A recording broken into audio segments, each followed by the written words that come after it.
So I just want to talk a little bit about what I've come to see as common sense regarding the O.J. Simpson murder trial. I know with the 25-year anniversary and that a couple years ago this really came back into public consciousness and brought back to mind when I was 18, turning 19, and all this was originally going on. I recall that even then I just had the instincts before I had ever experienced anything having to do with the justice system, courts, the legal system, and so forth. I had a real sense that the problems prosecution was having, beyond Mark Fuhrman, beyond all the media sensationalism, beyond O.J. being who he was and being able to put out the money on his defense, beyond even the whole Mark Fuhrman debacle or the glove debacle, was the fact that the jury didn't exactly just blow it. The evidence just didn't exactly add up. There wasn't a mountain of evidence, just like the defense will say, but there was evidence. It's true, there's many people who on the slightest bit of blood that has DNA, that they debate the numbers some, whether it's 1 in 1 billion or 1 in 6 billion, which is the entire planet, or 1 in so many millions. That's a pretty high likelihood that it's the one individual.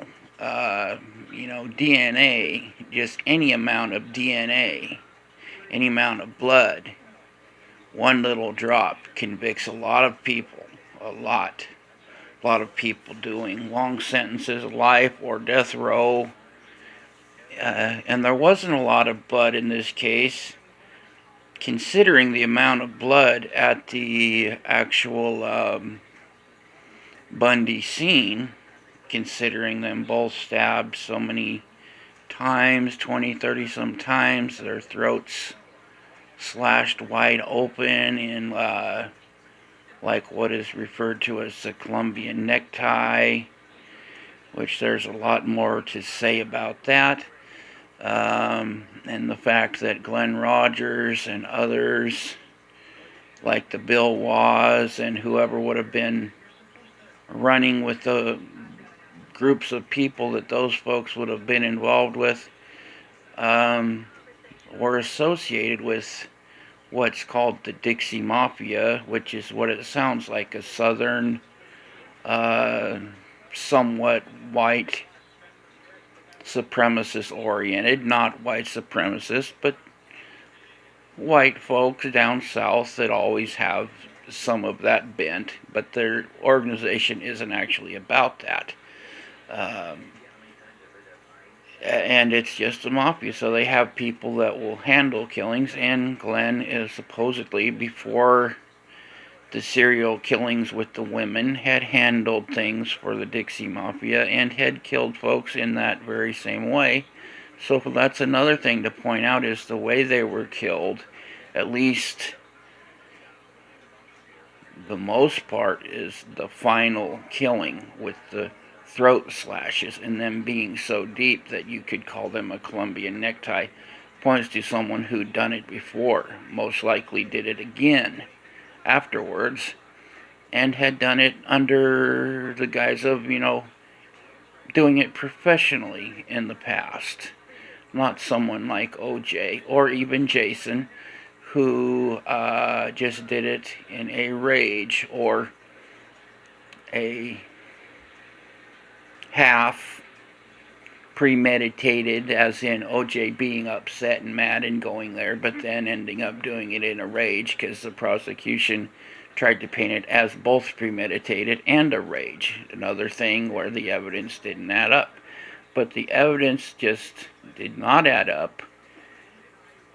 because it seemed as if more than one person was there, more than one knife. There was mixed messages about that coming from expert witnesses and medical examiners.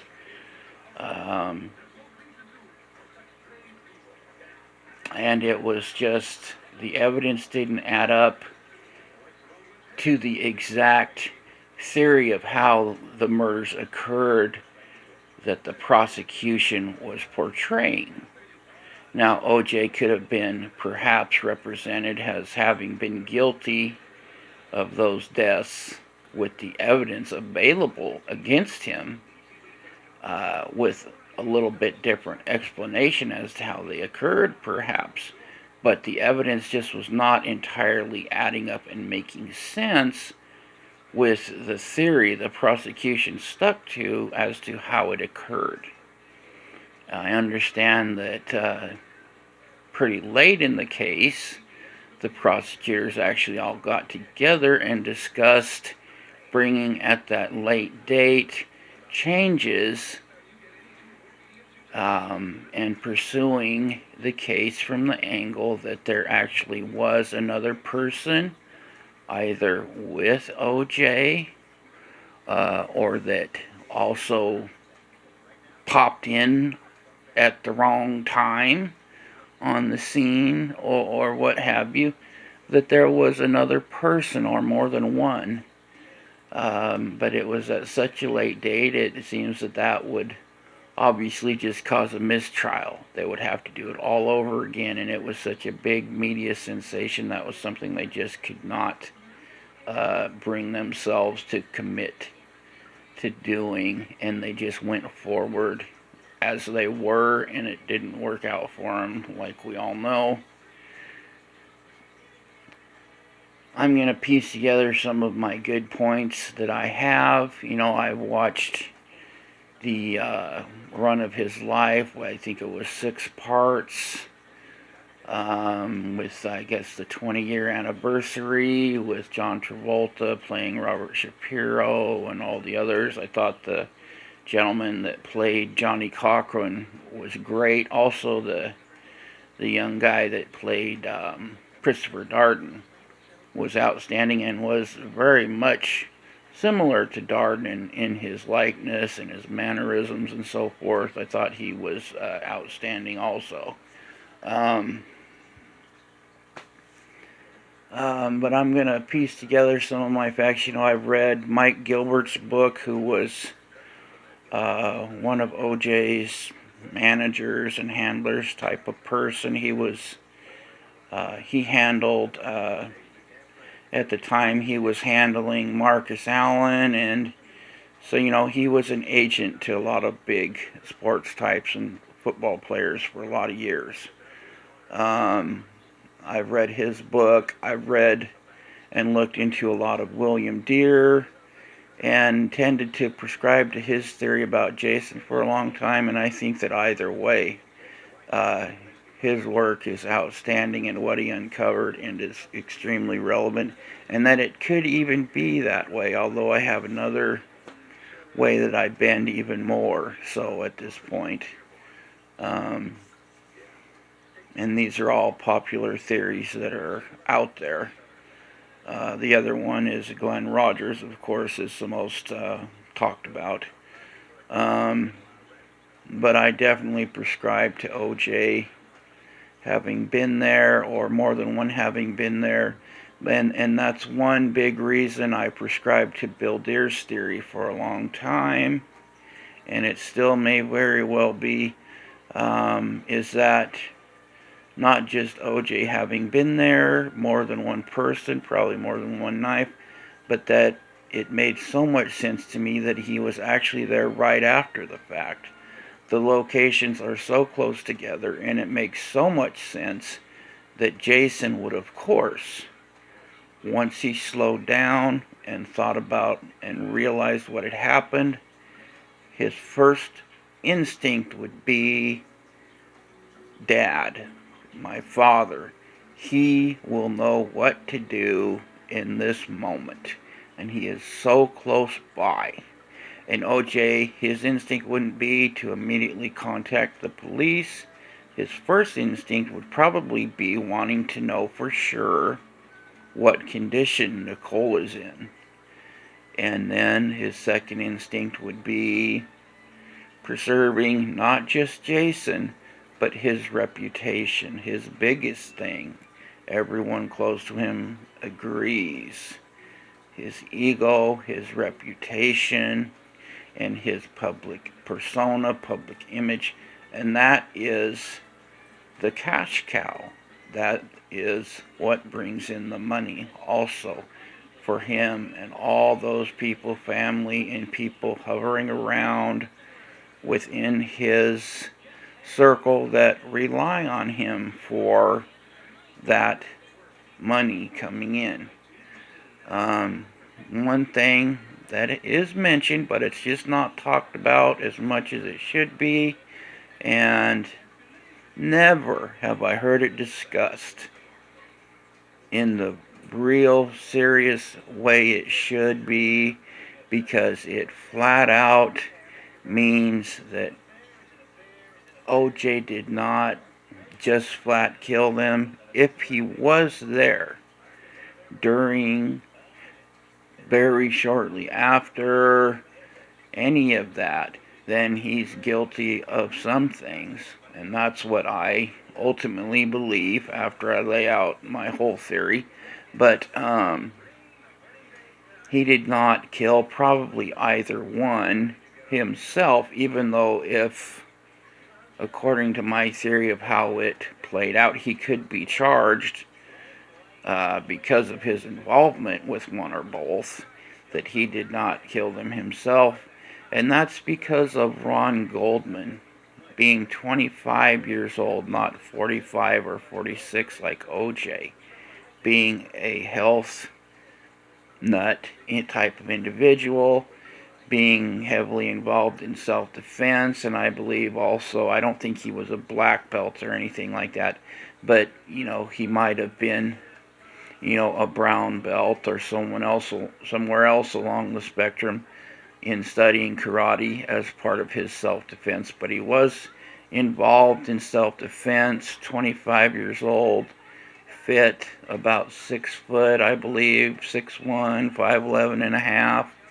He had those like Nike boot shoes with like the canvas boot top that comes way up high on the thigh, the big heavy bottom tread, thick like a boot, with thick tread and laced up real high and pulled real tight, the pants tucked in. And he was bruised up. He had knuckles pushed back. If you look at autopsy photos, had fingernails broken off, had them bruised and turning different colors, scratches on his arms and defense wounds, had a tooth mark, which when you punch and get a tooth on your finger or knuckle, it's very distinctive. These things would have left a person's face battered, bruised, swollen, probably knocked out at least one tooth, and he was pirouetting and kicking, and he had his car keys. And one thing they teach in self-defense, very much so, especially if someone has a weapon like a knife, to utilize your car keys as a stabbing, even slashing weapon. And Glenn Rogers, of course, the painting company he was working for, and it appears he worked on Nicole's house a week or two before the killings, the murders. The following day, he called in and said that some tiles or something had fallen off his roof. His face had got all battered. He maybe busted a tooth and was all banged up. But then he was never seen at that place of work again. I believe he most likely disappeared out of California with the work pickup he was using. I believe it was a white Ford pickup that we've heard mentioned.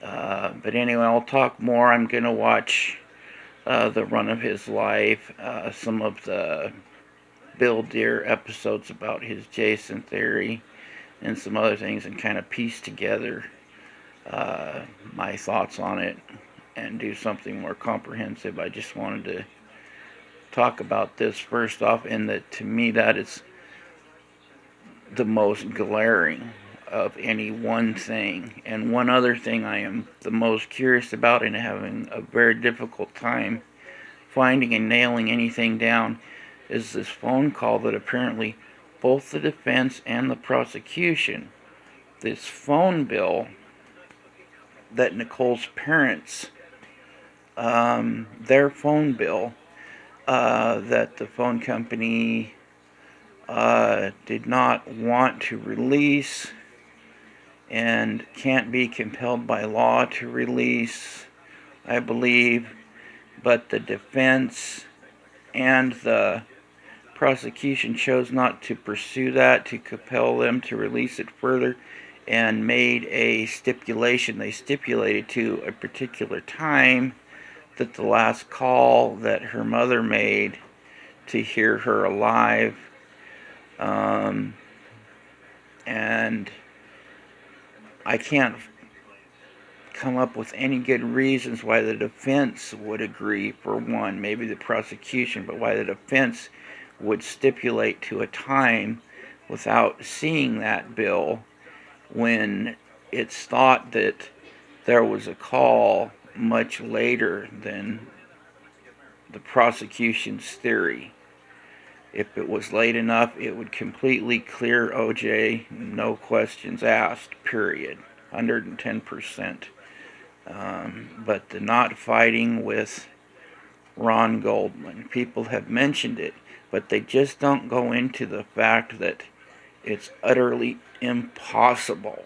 He didn't have a bruise, a mark, a tiny scratch like from a berry briar or a fingernail, other than the one mark on his finger that he says he maybe did on a glass, or he says he thinks it was open before, maybe from playing golf, getting something out of the Bronco and cutting it. It might have been open and been there a couple weeks because it just kept getting reopened and then got reopened on the glass in Chicago. And it did kind of look like that, like a curved glass. But that also looks like kind of a long, like Lee press-on fingernail, the way it's curved in a way. But regardless of all that, okay, say it was from a fingernail, he did not fight with Ron Goldman. You know, Ron Goldman was 25 and he got down. You know, I mean, physically. He was ready to rock and roll, and he got down and he was not going. He said to himself, he knew what was happening in the moment, and he said, I am not going. I'm not doing it. You know, he was not gonna go. But he did, because whatever was going on was so overwhelmingly against him. And he was physically, and he was dressed for it and trained for it. He at least had his keys or whatever, maybe some things he could throw, phone or things in his pocket, and had trees and things to obstruct the guy's view, hide behind, move around. And he was just ready to get down. He laid it all on the line. He did not go quietly. OJ did not tussle with him. So, if the prosecution admitted that and then laid out another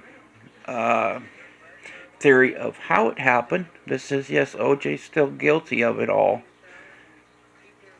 If you admit that that didn't happen, then how exactly do you then lay it out? I'd be real curious to hear that. But I'll piece together my facts and I'll talk about it.